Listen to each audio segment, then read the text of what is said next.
Welcome to LIVEDAF, your online Daf Yomi Shiur. Shalom Aleichem, welcome back to today's Daf Yomi, which is Shabbos Daf Kuf Chei. We're right at the top line here. Omar Bar Hamduri, Omar Shmuel. So Bar Hamduri, that was his name. He said in the name of Shmuel, Krumia Shal Machzeles, these splinters of a machzeles, of a mat, so a mat which broke apart. Mutul Taltlum b'Shabbos. One may be metaltal these splinters on Shabbos because they're still considered a kli. They're useful for something. My time and why? Amarava Bar Hamduri Azbroli. Bar Hamduri himself actually explained to me the reason of this halacha. Machzeles gufa, the mat itself. Lamai chazia. Generally, when we speak about a mat, we're speaking about a mat made of reeds. So, what is it? What is it suitable for? L'chsuya be afra, to cover with it earth. Rashi says to cover waste. So that's the function of the machzeles. You can use it for that. Hani nami, these as well, these pieces, chazian are still suitable to cover with them something repulsive, so still regarded as useful, and therefore it is not muktzah on Shabbos. Says the Gemara, Amar Abzeira Amarab, Shiur pruz miyos, the remnants of garments, so these material scraps, also taltum on Shabbos, one may not move them on Shabbos. Amar Abaye, we're speaking about very small scraps, matloniyos, these scraps which aim behem gimel al gimel, which don't have a size of 3 etzbois by 3 etzbois. Therefore, they're not suitable l'aniyim, not for paupers who can't even use these as patches. They're too small. V'loi la'ashirim, and certainly not for wealthy people. Therefore, they're considered to be useless. They're not considered to be a kli, and they're muktzah on Shabbos. Tanur Rabban, shivrei tanur yashan. What if we have the broken pieces of a previously used oven? So Rashi says the oven was already heated, and it's the wall. It's speaking about a cheres, right? Earthenware oven, or earthen oven. So it's already heated, and it becomes hardened and galvanized. So now even the pieces are still usable. So these shvarim, these pieces of the tanur cheres, can be moved in a chatzar. They're still useful. Rabbi Yehuda, one may not move them because they're not considered to be kalim. The Gemara will soon explain the reason, the basis for their disagreement. Continues the Brayz. Hey, Rabbi Yosi. So Rabbi Yosi testified Mishum Rabbi Elazar ben Yaakov, in the name of Rabbi Elazar ben Yaakov, al shivrei tanur yoshan shen talm b'Shabbos. Then indeed one may move these broken pieces of a tanur. Number 2, he said, val kisuyoi, the lid of a tanur, she'en tzorich beis yad. One can move it even though it doesn't have a handle. So this is a discussion later on Daf Kuf Chavav, that the lid of a kli certainly can be moved despite the fact it doesn't have a handle. It's a lid of a kli. What about the lid of an in-ground pit? That requires a handle because that looks like it has to do with binyan. We're going to see it looks like he's building. So unless it has a handle, it appears as though he's actually adding something to the ground. Whereas this tanur is somewhere in the middle. An oven, as we're going to see soon, it's a kli, but it's generally attached to the ground.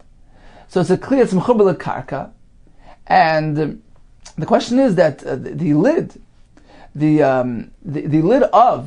a tanur is a lid of a kli, but it's mechuber lekarka. Does that need to have a handle to allow moving around this lid? So Rabbi Elazar ben Yaakov says no, there's no need to have a handle. One can move it even without a beis yad. Okay, let's go back to the discussion regarding the broken parts of a tanur. We spoke about shivrei tanur yashan, the broken pieces of a tanur made of cheres, of earthenware, and it's broken up. The question is whether it's muktzah or not. Rameya says it's not muktzah. Rabbi Yehuda says one cannot move it. Says the Gemara, what is the basis of their dispute? Amar Abaye, ba'oisem be'ei malacha. If these broken pieces still can function somewhat, they do somewhat of a malacha, of a function. For instance, you can use it to cover a vat, a barrel. So it performs in some capacity. However, they can't perform in the same capacity as they initially did, meaning the current use doesn't resemble its original function. You can't bake in these broken pieces. So that's the question here. Both of them, Rabbi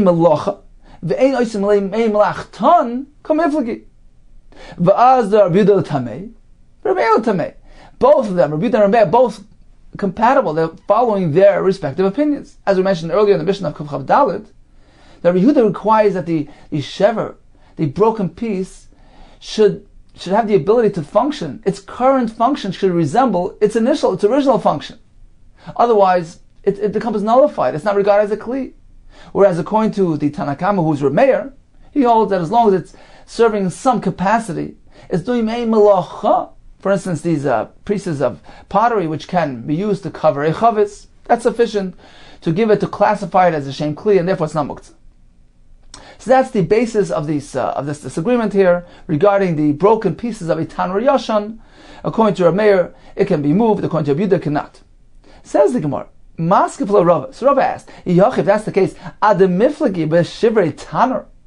So why do they need to have a machlekes regarding a broken tanur? Liflagu b'shivrei kelim. They should have their disagreement regarding a broken kli, an ordinary kli. Why specifically a tanur? This discussion applies to any broken kli that can still be used in somewhat of a capacity, but not in a way which resembles its initial function. So why discuss a tanur? Liflagu b'shivrei kelim bi'alma. Says in Elama Rava. This is the pshat in their machlekes. B'shivrei de'ahai tanur kamiflagi.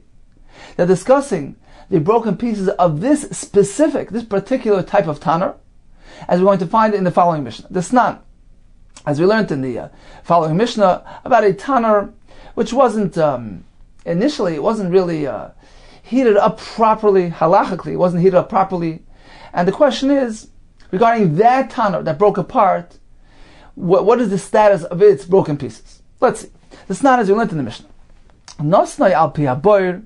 If he placed the tanur on the mouth of a pit, or a piadus on top of a different type of pit, v'nosan sham even, and he placed a rock there to wedge the tanur in place. Let's take a look at Rashi, who describes for us in detail what's going on here.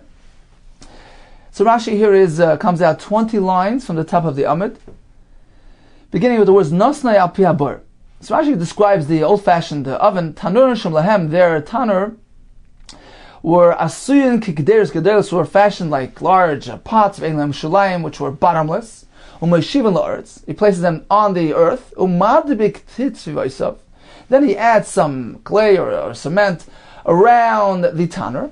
Last I say of, to thicken the walls of the tanur, shiachzik choymes, that it maintains its heat. Vikri tefela, that's called the tefela, the addition of the tanur. Himagas la'aretz, so that cement reaches down to the earth below, so it seals connects the tanur to the ground, seals it, and as a result, the heat, is maintained in the oven. Now, let's say he didn't do this. He didn't actually attach it to the ground. Rather, he took the tanur, which is this bottomless utensil, and put it onto the piaboir or piadus. He suspended it on the mouth of the boir or the dus. She came boir. So the boir is a pit underground, and a dus is like a boir. Ela shabar b'chafiru of adus b'binyan. A boir is below ground; it's dug into the ground. A dus is b'binyan.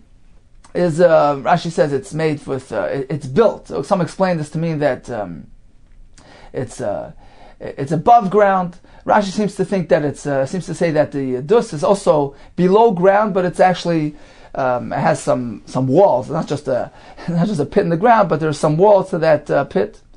In any case, he took the tanur and put it onto the mouth, on top of the bar and the dos.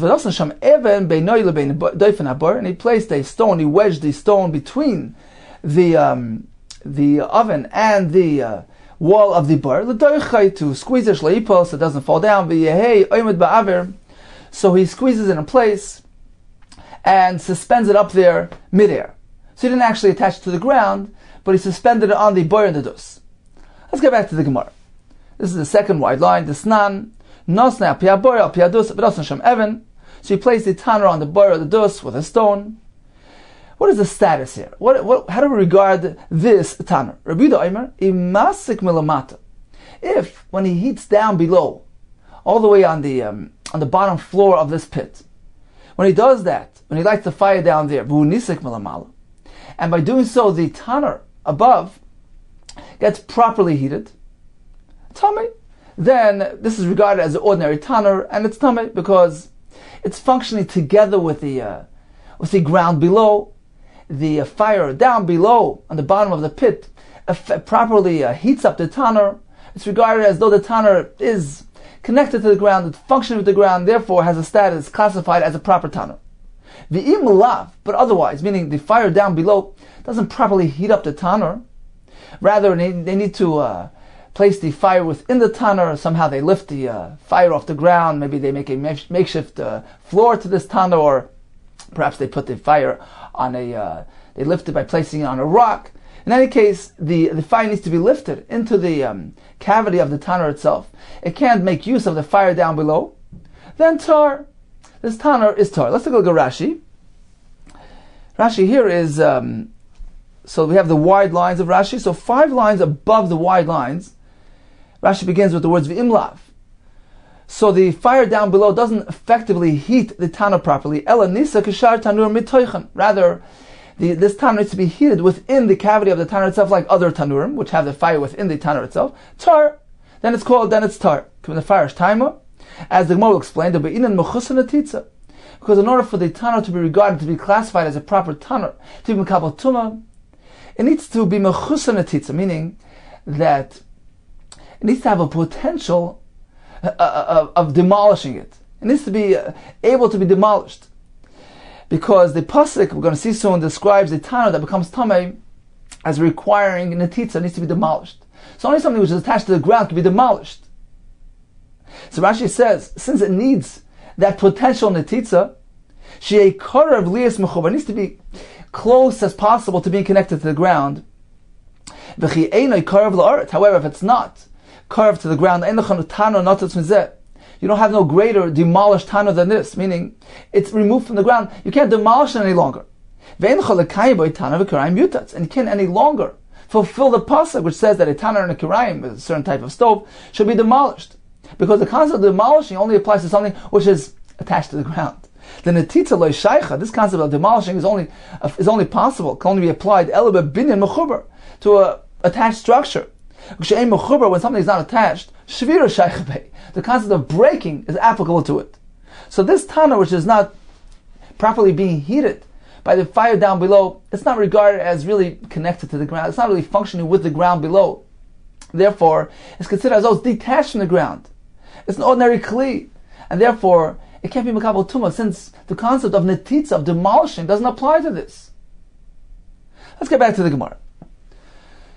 So once again, Rabbi Yehuda says, masik malamata, when he heats up on the bottom, all the way on the ground below, v'hu nisik malamala, that affects properly the tanner, it gets properly heated up on top, tamei, then we regard this tanner as though it's connected properly to the ground, and it is mekabel tuma. Vim lav, but otherwise, if you have a separate fire up above, inside the tanner, it's not functioning together with the ground, it's not considered to be a mechuber to the ground, it's functioning independently of the ground. Tar, therefore, it is not regarded as the proper tanner, can be mekabel tuma. No, there's no need to be attached to the ground. Since it got heated in any way, meaning even though it's not being properly heated from the fire down below, it's not regarded as really connected to the ground, needs its own independent fire. It's regarded as though it's detached from the ground, it's functioning independently. Still, it's tamei, it's considered to be a proper tanner. So this is the Mishnah. Says the Gemara, what is the pshat in this machlekes? So what is this based on? So we have a clue. Rashi already gave us a advanced clue here. What is the basis for their disagreement? B'haikra, with regard to the following pasuk. How we meant to interpret the following pasuk. Tanner v'kirayim yutat tmeim heim utmeim yulachem. So the tanner and the kirayim should be demolished. Tmeim heim there. Tmeim yulachem. So Rabbi Yehuda says, Rabbi Yehuda savar mechusa netitza tamei. When something is lacking netitza, meaning it can potentially be demolished, that's considered to be the tanner that the Torah is discussing. She'ein mechusa netitza, but something which cannot be demolished, which is not lacking demolishing tar, then that's not called a tanner. That can be mekabel tuma. Therefore, Rabbi Yehuda says only a tanner which is attached to the ground, which is serving with the ground below, is considered to be a tanner with regard to kabbalas tuma. But otherwise, it's tar. For Rabbanan Savri, we have a riba here. The pasuk adds some words. Tmei yulachem. The pasuk here is coming to include something in addition to that Tana which is attached to the ground. And we learn from him Mikol Makar. In any event, meaning any Tana is Tama, even if it's detached from the ground. So the pasuk is come to be marba even this case. Says the Gemara, V'Rabbana Nami Hoksiv Yutas. Now, even according to the Rabbana, but the Torah specifically says Yutas, which indicates that only a Tana which is attached to the ground has a potential for Tumah. So what do they do with that pasuk? Says the Gemara, just the opposite. Hahu li'idachis. That pasuk, that part of the pasuk is actually coming just in the other direction, in the exact opposite direction. Meaning, the ideal oven, the ideal tanur, is really an oven which is detached from the ground, which is not mechubal karka. Generally speaking, only something which is off the ground is makabel tumah. An attached structure, a house, a building, is not makabel tumah. So the ideal tanur is really something which is off the ground, removed from the ground.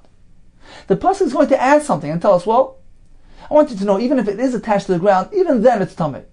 It's not like an ordinary house, because as we said earlier, a tanur is that in-between stage. It's a kli which is attached to the ground. It's not like a house which is just a house. It's not a kli. This is a kli but attached to the ground. So it has that in-between status. The Torah is going to be marba and include, yes, even this thing which is attached to the ground to be kabel tumah. So that is the ribu of the pasuk.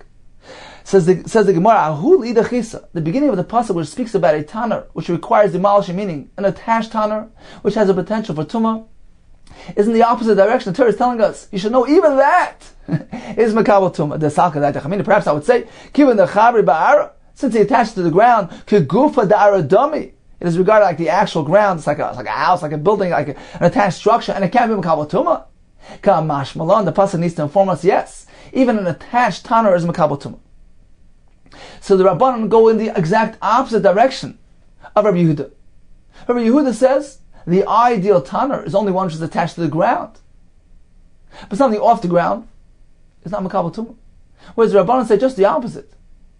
The ideal tanur is really the independent one, the mobile one, the portable one, like any other kli. The Torah is going to add to us and say, well, even one which is attached to the ground is makabel tumah as well. V'idach nami. Now, what about Rabbi Yehuda? Haksiv tmei yulachem. What does Rabbi Yehuda do with the pasuk of tmei yulachem, which comes to add something? Says the Gemara, Rabbi Yehuda uses that for the following halach. Ahi, that pasuk is Rabbi Yehuda Mashmol. Will teach us as Rabbi Yehuda Mashmol told us. Dom Rabbi Yehuda Mashmol machlokes be'esek rishon. Rabbi Yehuda Mashmol will give us a new understanding, a new perspective to this machlokes. This whole discussion, this whole machlokes between Rabbi Yehuda requires attached to the ground, properly attached, properly serving with the ground, as opposed to the Chacham who speak about a portable tanur. That's only when it comes to hesek rishon, the initial heating of the tanur. As Rashi brings the Mishnah in Kalim, that in order for a tanur to be regarded as a kli, to be makabel tumah, it needs to have that initial heating, the hesek rishon. Rashi says it has to be heated up sufficiently to be able to use it. Le'efos by sufganim, to bake within it these sufganim, some type of donuts. So that renders it a kli, that classifies it as a kli. So it's regarding that initial heating, that initial hesek, that they are discussing, that they are having a machlekes. Rabbi Yehuda says, you need to properly render this a tanur. It needs to be during that hesek rishon attached to the ground. You need to have it firmly attached and servicing, functioning with the ground below. As he learns from the pasuk, it needs to have that potential netitza, potential demolishing. When? Only strictly during that first hesek. When you're coming to classify, you want to render it, you make it into a tanur, it needs to be properly functioning. As we said earlier, a tanur which is properly insulated and properly surrounded, properly smeared, that's the ideal tanur. That's functioning properly. And that is required by that first hesek. That gives it a status of a tanur. Avo b'hesek sheni. But regarding the second hesek, meaning the subsequent uses of this tanur, once it's been rendered a tanur, it's been heated for the first time, all agree, afilu toli betzavar gomel. Even if you're hanging it up it's hanging on a tzavar, a neck of a gomel, of a camel, and you're using it there, you're making some type of fire down below and heating it up, or you're lifting the fire, whatever you're doing, but it's off the ground, it's portable, it's mobile, all agree, it's going to be Mekabel Tumah going forward. So the question is only the initial, regarding the initial hesek, the initial heating, when it's rendered into a kli. There is the machlekes. Rabbi Yehuda says it needs to be at that point attached to the ground. What happens afterwards, it's okay. It doesn't have to be attached any longer, because once it has a shem kli, it retains that status going forward, even if it's detached from the ground. Whereas the Chacham say, even during that hesek rishon, there's no requirement for it to be attached to the ground. Even if he heats it for the first time, suspended somewhere up in the air, that's okay. Just the opposite. According to the Chachamim, a tana which is mobile, which is portable, like an ordinary kli, there's all the more reason for it to be Mekabel Tumah, like a regular kli. And therefore the Chacham say that, based on the pasuk, of course, that the pasuk of Tmeim Yulachem, that's the ribuy, that's coming to add even a portable tanner. But indeed, that's the ideal tanner. And the pasuk goes ahead and tells us Tana v'Karaim Yutats, to tell you even a Tana which is attached to the ground and requires that Netitza demolishing, that also is Tameh. So that's a Chiddush. So Rabbi Yehuda works this way, that ideally you have a Tana attached to the ground. And the Chacham worked the other way. Ideally, the ideal Tana is detached. Okay, even if it's attached, the Torah says that as well, Kivim Mekabel Tumah. Continues the Gemara, V'amar Ula, V'hesek Rishon, regarding that first initial heating, l'Rabbanan, according to Shit's Rabbanan, afilu tolei b'tzavar gamel, even if it's hung on the neck of a camel, and that's where the first heating process took place. That's when it's rendered as a kli. That's sufficient. According to Rabbanan, even in that case, even in that situation, the tanner becomes a tanner. Let's stop for a moment and just take stock of what's going on. So we have Rabbi Yehuda, we have the Rabbanan, we have a pasuk. On the one hand, beginning with the words Tanar v'Karaim Yutats, indicating that this Tanar needs to be something which can be demolished, something which is attached to the ground, Mechubel Karka. We have the other wording in the pasuk of Tmeim Yulachem, which appears to be adding something to include even a Tanar which is detached. So you have two approaches to the pasuk. On the one hand, Rabbi Yehuda says that the ideal Tanar is the properly functioning Tanar which is attached to the ground, where it maintains its heat, is properly insulated. So the pasuk begins by saying, well, the ideal Tanar is the one which is attached to the ground, and indeed, you need to be mechuber lekarka during that hesek rishon, during that initial heating, when this kli is becoming, when this Tanar is becoming a kli, it's being rendered and classified as a Tanar. The second part of the pasuk, which says even a Tanar which is tolish, is tamei, is speaking about, well, once the hesek rishon took place, the subsequent usages can take place even when the Tanar is portable or mobile. According to Rabbanan, work the other direction, that the ideal Tanar is a detached Tanar, because that's like an ordinary kli. Generally speaking, something which is mechubel lekaka is not Mekabel Tumah. So the ideal Tanar is the one learned from the words Tmeim Yulachem, the Tanar which is tolish, which is tamei. And even if the first heating, the first hesek took place when the Tanar was removed from the ground, was hanging on the camel, that's okay. That becomes a Tanar. The first part of the pasuk, which indicates that we're speaking about the Tanar which is mechubel karka, that's a chiddush. The pasuk is coming to add that as well, even if it's mechubel karka, it will be Mekabel Tumah. So it's not like a house which can't be Mekabel Tumah. This is different because it's a kli. So although it's connected to the ground, but it's a kli of mechubel karka, the Torah is being mechalish to us that this can be Mekabel Tumah. Okay, so we have this discussion regarding the Tanar between Yehuda and Rabbanan. Now, how did this come into play here? Because Rav explained that the discussion earlier regarding the Shivrei Tanar between Rav Meir says that those broken pieces of the Tanar, broken pottery, are considered to be like kalim because they're still useful, and Rabbi Yehuda says that the broken pieces of that Tanar are not regarded as kalim. So Rav says we're speaking about this particular Tanar. We're speaking about a Tanar which was initially heated, you know where? Up in the air, suspended up in the air, not properly attached to the burr. As Rabbi Yehuda says, the fire on bottom didn't properly, effectively heat the Tanar. We weren't speaking about a Tanar which was properly attached to the ground. It wasn't functioning with the ground. So according to Rabbi Yehuda, this is not a properly heated tanner. It's not considered like a tanner, as opposed to the Rabbanan, who regard this tanner as an ordinary tanner.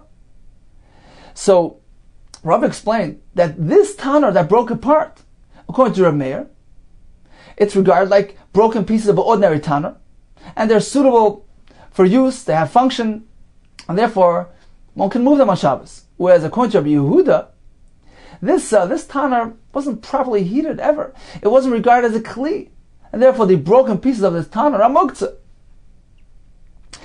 Says the Gemara, Maske Flo Rav Ashi. So Rav Ashi asked, if that's the case, tanner. So once we speak about broken pieces of a tanner, instead of discussing broken pieces of this tanner, liflagu tanner gufa. Why don't they have their discussion, their machlekes? The Rameh and Rabbi Yehuda should have a machlekes regarding the tanner itself. Meaning that the tanner itself, according to Rabbi Yehuda, is not a kli. And certainly the broken parts of this tanner are not a kli. Whereas according to Rabbi Meir, this tanner, which was heated somewhere up in the air, is regarded as a proper kli. And therefore one can move the tanner itself. So why discuss the broken pieces of this tanner? Discuss the tanner itself. Instead of discussing the broken parts of this tanner, let them discuss the actual tanner that wasn't heated properly for the first time. And therefore, according to Rabbi Yehuda, it's not a kli, because if it wasn't properly attached to the ground at that initial heating, then the tanner didn't heat properly, it didn't galvanize properly, the earth didn't strengthen properly, and therefore it's not considered to be a kli. And according to Rav Meir, it is considered to be a kli, it is regarded as a proper tanner, and therefore one can move it on Shabbos. Hashta tanner gufli Rabbi Yehuda lahavamana. If the tanner itself, a whole tanner, according to Rabbi Yehuda, is not a kli, shvar and bayit, do you need to discuss the broken parts of this tanner? Certainly, it's not regarded as a kli, and it's muktzah. So why discuss the broken pieces? Discuss the kli itself. It's a great chiddush that even the entire tanner, according to Rabbi Yehuda, is not a kli, and according to Rav Meir is a kli. Elam Rav Ashi, we must reinterpret that discussion. Lo'olam kedamar and bikar, certainly the proper way is the way we initially interpreted the machlekes regarding the broken pieces of a tanner yashan, a properly preheated tanner. So there's no discussion regarding the status of the tanner. This tanner was properly heated, whether according to Rabbi Yehuda, attached to the ground, according to Rabbanan. In any case, there's no discussion regarding the status of the tanner. We're speaking about broken pieces of a proper tanner. Now, the point here is that the broken pieces are functioning in what capacity? Uba'oisa masa tafka. Now, one can use these pieces to bake with them. Tafka is like a shingle. And this explains why they specifically were discussing a broken oven. Rav Meir l'dvarav Rabbi Yehuda kamar. Rav Meir was relating to Rabbi Yehuda's opinion with regards to broken kalim. He wanted to make a point. He wanted to point something out. According to you, I want to point something out. Liditi, according to me, according to my opinion, as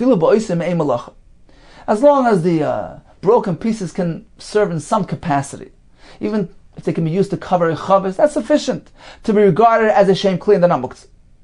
However, according to you, you require that the broken parts should have the ability to function currently in a manner which resembles somewhat their initial functioning, right? So according to you, oideli mia, agree with me, concede to me at least the chaygavna malachtayu, that this form of function is considered to be malachta. You can use it for baking. So this should be considered to be a kli, even according to you. Rabbi Yehuda responds, Rabbi Yehuda loydam. He says, there's no comparison. You can't compare these broken pieces of a tanner to the initial tanner. Why? Hasam, by the initial oven, has seikim b'fnim. How do you heat it? You put the fire in the tanner. However, over here, seikim b'chutz. The heating takes place outside. You put the fire underneath the broken cheres. So it's serving in a different capacity, in a different manner. Hasam umad, by the ordinary tanner, it bakes standing up upright. They used to paste the dough on the vertical walls of the tanner. So that's how it baked. Hachalav umad, over here, it's not standing up, it's lying flat. So it's serving in a different capacity. It's viewed as a different function, and therefore it is no longer considered a kli. So in summary, we learned several halachos regarding those shreds of the machzelas of the mat, since they're suitable to cover with them something offensive, something repulsive, afar. As the Gemara says, they're mutter because they're still functioning. What about the remnants of a garment? Those little scraps of material which are too small to be used, they're not roy, and therefore they're asr, not regarded as a kli. What about the broken pieces of a tanner? So these pieces can still serve even in a capacity of baking in some way. So we have this machlekes. Rameir says one can go ahead and remove these pieces because they're still functioning, and certainly in this case they're functioning even better. They can actually be used for baking. Whereas according to Rabbi Yehuda, since the manner of baking on these pieces differs significantly from the manner in which you bake in an oven, it's not considered to be that they're doing mei malachton, that they can't function. It resembles its initial function, and therefore it is regarded as a non-kli, and they're muktzah. Continues the Gemara. Hey, Rabbi Yosi testified in Mishnah Belezer Yaakov al shirvei tanner yashan, the broken pieces of a old tanner shalom b'Shabbos, when we move them on Shabbos, val kisuyoi, and regarding the lid of a tanner shein tzarech besyad, you don't require a handle to allow its movement on Shabbos. Omar Avina keman metaltalinan ha'idna kisuyoi dit tanuri. According to whose shita are we metal to remove the today hadnim is now today kisui the tanuri, the lids of the ovens, the mata machasia of this tal mata machasia, the elam besachiza, which do not feature a handle. Kiman, according to who Karazam Yaakov allows one to move around the lids and place them on the oven. There's no concern of boina because it is a lid of a kli, even though a tanner is mechubel karka, but the tanner is a kli which is mechubel karka, so there's no concern of binyan. It's regarded as a lid of a kli. Continues the Mishnah. Ha'even shebekiruya.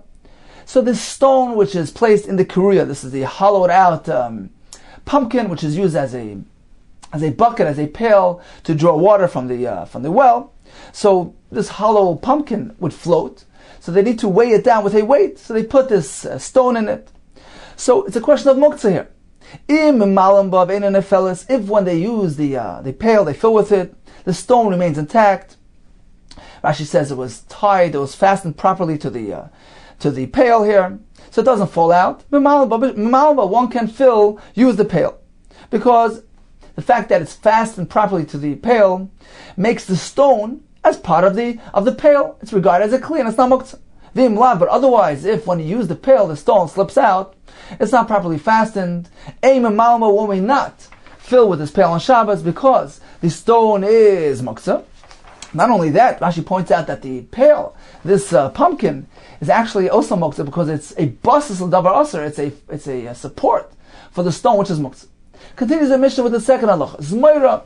This is a vine branch, sheikshur b'tafiach, which is tied to a small pach. Rashi says a small container being used as a pail here.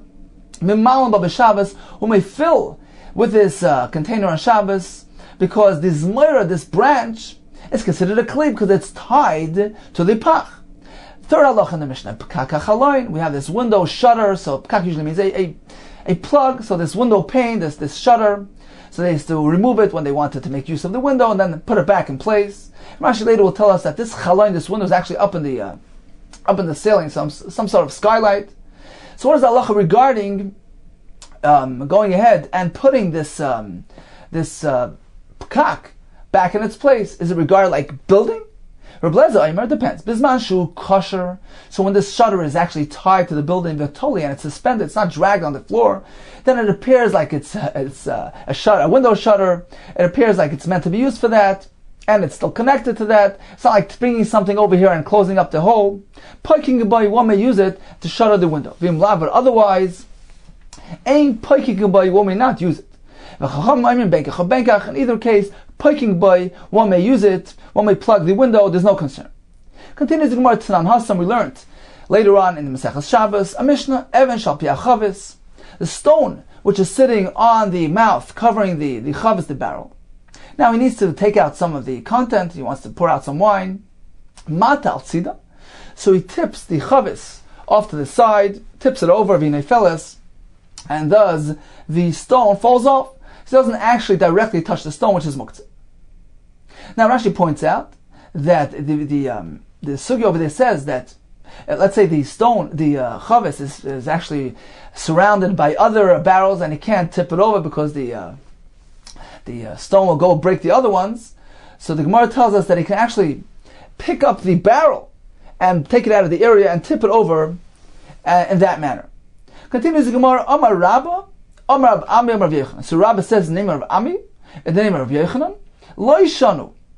This halacha of allowing one to actually lift the chavis, take it out of the area, take it out from between the other barrels, and then tip it, that is only allowed ella b'sheichech. When the person inadvertently, he forgets and leaves the stone on the barrel, in which case the barrel doesn't become a buses, it's not meant as a support for the stone, which he simply forgot there. But if he purposely places the stone on the barrel, he's using it as a lid, as a cover. Nasa basis davar aser. In this case, the chavis itself, the barrel itself, is muktzah because it's a basis. It's serving as a support for davar aser, for the stone. So this is the opinion of Rabbah in the name of Rav Ami, that even though he placed the stone, he wants to use it as a lid, it retains its muktzah status. It's not regarded as a kli. Not only that, the chavis itself becomes muktzah. Rav Yosef Rav Asi Rav Yechanan, this is an opposing view. Rav Yosef, in the name of Rav Asi, in the name of Rav Yechanan, said, Lo yishanu ela b'sheichech. This halacha, that he needs to actually tip the chavis, but he can't directly associate with the rock itself. He can't directly touch the rock because it's muktzah. It's only b'sheichech when one forgets it there. Avo b'meiniach, but if one actually deliberately placed the stone on the chavis to be used as a lid, nasa kisei lachavis. This stone has now become a kisei, a covering, a lid for the chavis. It's considered a kli, and he can actually move the stone itself. So we have Rabbah, the name of Ami, who holds that simply placing a stone on a chavis, doing this ma'isa, does not render the stone, it does not classify it as a kli. Whereas according to Rav Yosef, the name of Rav Asi, yes, placing it, simply placing it on the chavis, purposely, deliberately, as to use as a cover, makes it into a kli, and remove its muktzah status. Amar Rabbah, said Rabbah, Musvina Nashmaita, and I asked the kasha on my teaching, on my shita. I just said that even a ma'isa can undo the muktzah status. We have a kasha from the Mishnah, from our Mishnah, ha'evan shebekiruya. So the stone sitting in this pumpkin, if one fills the pail, one uses the kiruya, the stone remains intact, meaning it was fastened, it was tied to the pail, then memalba, one can fill with this pail because the stone right now is regarded as part of the pail. So this is a kasha on Rabbah. I apologize. It was Rabbah who was asked the kasha. Said, I asked the kasha on my shita.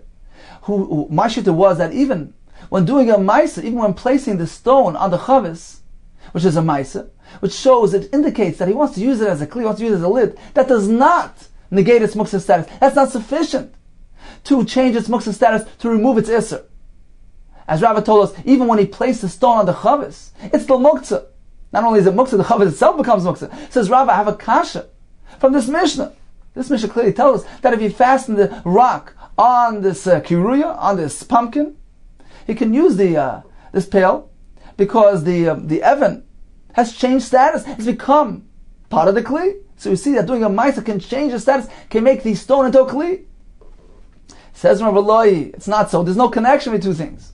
Hasam over there by the pumpkin, even the hatka, because since he fastened it, he tied it to the pumpkin. Shavi doifen. He made it into the wall of the doifen. Certainly changed the status. As opposed to simply placing a rock on a chavis. That's not a significant enough masa to change the status, to nullify its muktzah status. So certainly Rav agrees, if he does a significant act, it changes the status. Such as tying a rock to that pumpkin. But simply placing the rock on the chavis, Rabbah in the name of Rav Ami maintain, no, it is still considered to be muktzah. Omer Rav Yosef. Now Rav Yosef will bring a right to his shita. Umasvina nashmaitin. Actually a kasha. Umasvina nashmaitin. I have a kasha. I asked the kasha on my shita. What's my shita? That a simple maisa, even a minimal maisa, like placing a stone on a chavis to be used as a lid, changes its muktzah status, is now regarded as a kli. I asked the kash on that. Because the Mishnah, the same Mishnah, says, Im lav, if he had not fastened the rock to the pumpkin, Eim malba. One cannot fill with this pumpkin because this rock is still regarded as muktzah. So we see, even though he placed it in there, he did a maisa, it is still muktzah, it's still a rock. So why is this different than placing a rock on a chavis? It's not so. There's no connection. Why? Hasam over there by the pumpkin, which is being used to fill, to draw water, it needs to be firmly in place. Given the le'ahatka, since he didn't fasten the rock, he knows that when he fills with this bucket, it's going to slip out. Be tuli batla. He was mavatal, meaning Rashi says that he was megaladas. He revealed his intention, meaning he demonstrated that he's not rendering a kli. He's not making it into a kli. He's not machshav it. He's not regarding it as a kli. He's nullifying it. Because why didn't you tie it to the pumpkin properly? You know it's going to slip out. So in that case, certainly, since he indicated that he does not want it to become a kli, it won't be a kli, it'll stay muktzah. As opposed to the case of the chavis. When he places the stone to cover the chavis, it's something stationary. It's going to stay intact, stay in place. He doesn't need to tie it. This is a true indication and a demonstration of his intention to use this Evan as a kli. And therefore, says Rabbi Yosef, that it is, therefore the Gemara says that it makes sense what Rabbi Yosef said in the name of Rav Asi, that Evan has a din of a kli and it's no longer muktzah. Says the Gemara, but my kimifliki. Okay, so what's the basis of their machlekes between Rav Ami, who says that placing a stone on a chavis does not change its status, it's still considered to be muktzah, whereas Rav Asi maintains that it becomes a kli in this manner. Marsa v'beina masa. Rav Ami holds that you need a significant maisa to give it a new status.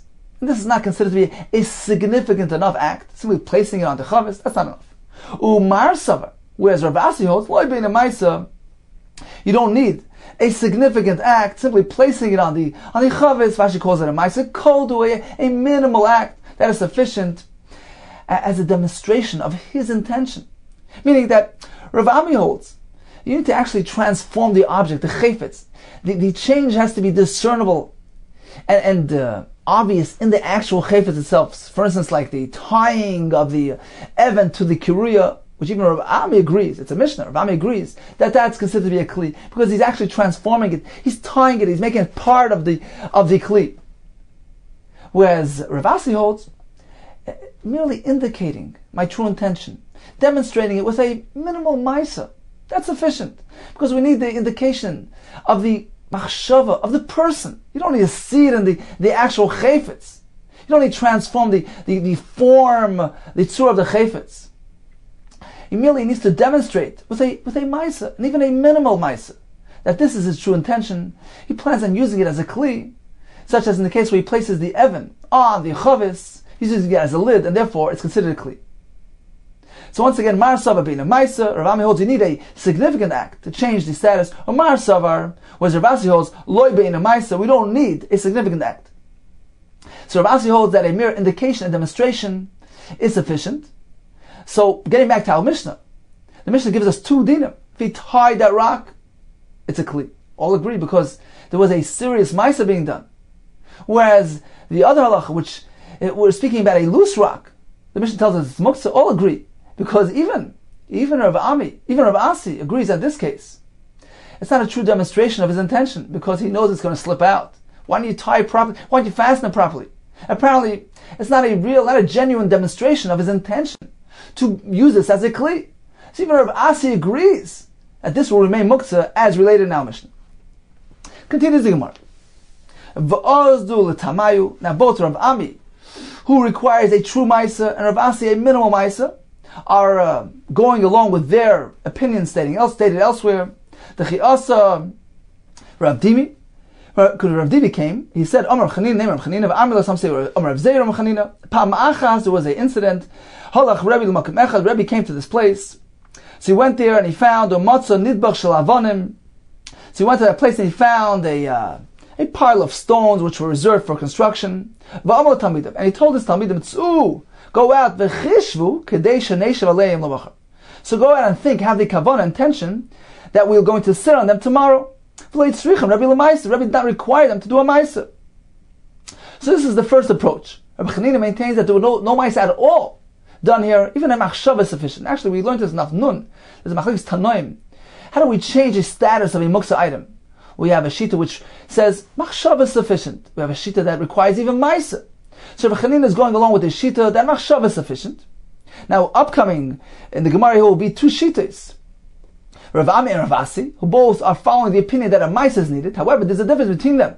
According to Rav Ami, a chashav Maisa, significant Maisa is required, whereas according to Rav Asi, even a minimal Maisa is required, as we learned earlier. So once again, we have the story of Rebbe arrived at this place, saw those stones which were muksa, he told his Talmidim to prepare them. We have three versions. According to Rav Chanina, he merely told them to have machshava, and that's sufficient. That gives it, that's mazman, that designates it for permissible use, and one can use it tomorrow. Rabbi Yochanan Amar, Rabbi required them to do a Maisa in order to designate it for tomorrow use. Now what exactly? How exactly did he instruct them? What type of Maisa did he require? We have a machlekes. Rav Ami Amar, he told them, look, today it's Erev Shabbos, go set them up so that we can use them on Shabbos because they're going to be muktzah. Because the hazmana, with just a minimal Maisa, designating them just using a minimal Maisa is not sufficient. They're going to be muktzah, so go set them up now. So we can go and sit on them tomorrow. We won't have to rearrange them tomorrow. So this is Rav Ami's approach. Rav Asi Amar, he told them to go ahead and wipe them from the dirt, from the clay. And this is considered to be a sufficient Maisa to make them non-muktzah, to designate them for tomorrow's use. So we have the machlekes. Rav Ami requires a significant Maisa, which was lacking in this case. Therefore, they're considered to be muktzah. So he told them, go arrange it now. So tomorrow we could just sit on them without having to rearrange them. And Rav Ami indeed is compatible with what he told us earlier, that a minimal Maisa is not sufficient. For instance, like placing that rock on the chavis, that doesn't make it a kli. Whereas Rav Asi said, even merely wiping these stones clean is sufficient Maisa to be regarded as a hasmana, as designation for permissible use. And therefore they're considered to be a kli heter, just as he told us earlier, merely placing the stone on the chavis is sufficient to make it into a kli. So in summary, regarding being mazmin, muktzah, designating muktzah, we have three shittas. According to Rav Chanina, a machshava is sufficient. According to Rav Asi, even an insignificant master like placing a even on a chavis, wiping those stones clean. According to Rav Ami, a significant maisa is required. For instance, as the case of our Mishnah, actually tying the even to that kurui, to that pumpkin, which indeed classifies it as a shame kli. Continues the Gemara. Itmar we learned. Getting back to the story with Rebbe, that he told the Talmidim to prepare those items so they sit on them on Shabbos. Now, according to the version that we had, we were speaking about stones designated for construction. And we have a shita which says that even machshava is sufficient. We have a shita which says a minimal maisa is sufficient to grant them teres kli, to designate them for Shabbos. The Gemara is going to give us another two versions of that story. Itmar we learned. Rabbi Yosef and Sholomer, Sava Shel Kairos Hava. They were a pile of kairos, of beams reserved for construction. Riechem and Sholomer, Gosha Shel Sfina Hava, was actually this pole used by the for the Sfina, for the ship, to measure the depth of the water, to ensure that the ship is traveling in deep waters. So this was what they were going to sit on, this Gasha Shel Sfina. Explains the Gemara. Manda mer Gashash. Now, according to the Shita that says it was this Gashash, and even so, according to one opinion, a machshava was sufficient to designate it, to make it non-muktzah. Kolshkein Savar. Certainly, if it would have been a pile of beams, then this type of designation would have been sufficient. Either a machshava, according to the other Shita, a minimal maisa. However, Manda Amar Savar. However, according to the Shita that says that we're speaking about the pile of beams, only in that case is a machshava sufficient, according to the other shita, a minimal maisa. Aval gashesh, but this gashesh kapitale, he's particular about his makbana that doesn't get ruined, doesn't get bent. And therefore, if it would have been the gashesh, all would agree that merely a machshava would not be sufficient, or a minimal maisa would not be sufficient in this case. Continues the Gemara, Zmeir Sheikshura. So the Mishnah told us that this vine branch, which was tied to the tafiach, this container, one can use it for filling, for drawing water. Now, why is the Mishnah speaking about tied? kshura in, if only if it's tied, like kshura like, but otherwise you can't use it, even though this vine, Rashi explains, is properly formed in a way which you can use the vine for filling, to hold on to the pail, and he had a machshava to use it for that purpose. So why does it need to be tied? Are you going to say that our Mishnah is not following the Shita of Shimon Gamliel? We mentioned this earlier, there's Machlekes Tanaim. To render something non-muktzah, do we need a Maisa? Or perhaps even a Machshava sufficient? If Shimon Gamliel holds, even a Machshava sufficient. This Mishnah appears not to be going like him. The Sani, as we learned, Chariya Shel Dekel, palm branches, Shel Godin Le'etzim, which he harvested for firewood. Now they're muktzah. V'nimlach alein liyishiv, but he changed his mind, he decided to use them for sitting. Tzorach liksha. He needs to tie them into a bundle. Perhaps this makes them more suitable for sitting. So a maisa is required. He needs to indicate that the actual object itself that's designated for this purpose. No, he doesn't need to tie it. Merely having in mind is sufficient. So why now Mishnah does he need to tie the vine? Even if the Mishnah will be following that shita, you know what we're speaking about? This branch is still attached to its father, to the vine. And therefore all agree that unless he actually ties it to the tafiach, it retains its muktzah status. Says the Gemara, 1 second, then we have another problem. If that's the case, he's using something which is attached to the ground. And there are bonon. One may not use something which is attached to the ground. You can't use part of a tree. Says this vine, this branch, was actually growing within 3 tefachim to the ground, and therefore it's not included in that issur. Rav Ashi Amar, even if we're speaking about a branch which is detached from the tree, so why does it need to be tied? There's a gzera, perhaps he might be tempted to cut it down to size. It's soft and pliable. He might cut it down to size to be suitable for his purpose, and therefore the Chum disallowed using this branch unless it's actually tied to the fiach, which will preclude this concern. Continues the Gemara, we have this window shutter, where according to Blezer, you can only use it, you can only close the window with this shutter if it's kosher, if it's totally, if it's tied and hung to the building. According to Rabbanan, there's no concern. Explains the Gemara, Amar Rabba Rachan Rabbi Yochanan. What is the basis, what is the reason of the machlekes? HaKol Moedim all agree. She'ein oisin oyel aray betchila. One can't initiate, you can't go ahead and form an oyel aray. An oyel is a roof. Even if it's of a temporary nature, for instance, Rashi says a machzelas, a mat which he's placing on 4 poles, he can't go ahead and form that on Yom Tov, b'Yom Tov, ain't tzorach leim b'Shabbos, and certainly not on Shabbos. So initially forming this is us. Lo yinechlaku. When then is there the machlekes? Ela lo yisef. It's only machlekes when he's going to add, make a temporary addition to an oil, such in the case of the shutter which he's placing onto the oil. It's a temporary thing. It's just a temporary shutter. It comes in and out. So he's adding this temporary addition to the existing roof. Speaking about a roof of a building, but this addition is temporary. Now we have a machlekes. Shabbos may aim sifin b'Yom Tov, or may not add in Yom Tov, and certainly not on Shabbos. Therefore, Rav Lezer requires that it be tied, it be suspended, in which case it appears like it belongs there. It doesn't appear like he's actually adding and initiating something and bringing something and adding to the oil. He's simply restoring, replacing, returning the shutter which belongs there. There's no haysafa of oil aray. One may add a temporary oil on Shabbos and certainly on Yom Tov. So therefore, according to Chacham, there's no concern here. This pakaka chaloin is merely considered to be a haysafa oil aray. He's making this, he's adding something which is an oil haray, and therefore it's mutter without any concerns. Okay, time for a brief review of today's daf. We had the pasuk regarding tanner. The pasuk says tanner v'kirayim yutatz, indicating that the tanner, in order for it to be in kabbalah tumah, needs to be attached to the ground, needs to have that ability of yutatz, of demolition. We have the other part of the pasuk, tmeim yulachem, which seems to include even a tanner which is tolish, detached from the ground.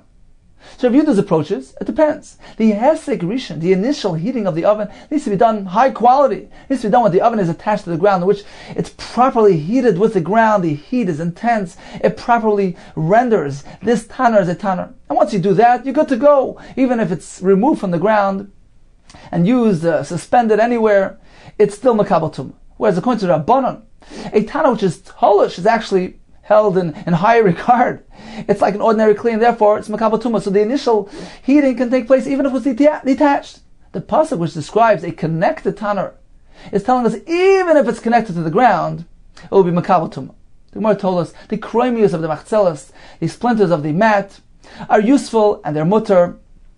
The remnants of the talisos are not useful, they're too small to be used, and therefore they're muktzah. Regarding the broken pieces of a tanner, which can still be used somewhat in for a baking function, according to a mayor, they're mutter, they're not muktzah, according to Yehuda, since they bake in a way which doesn't resemble the baking process of a ordinary oven, they're considered to be muktzah. We learned regarding designating something and making it non-muktzah, according to Rav Chanina, machshav is sufficient. According to Rav Asi, a minimal ma'isa, such as placing the stone on the chavis, such as wiping clean those stones, according to Rav Ami, a significant ma'isa is required, such as actually tying the stone onto the pumpkin, or as we said, like tying together the firewood. We concluded with the branch which is tied to the container, and the machlokes in Lezer Rabbanan regarding haisafa on oil arai on Shabbos and Yontif.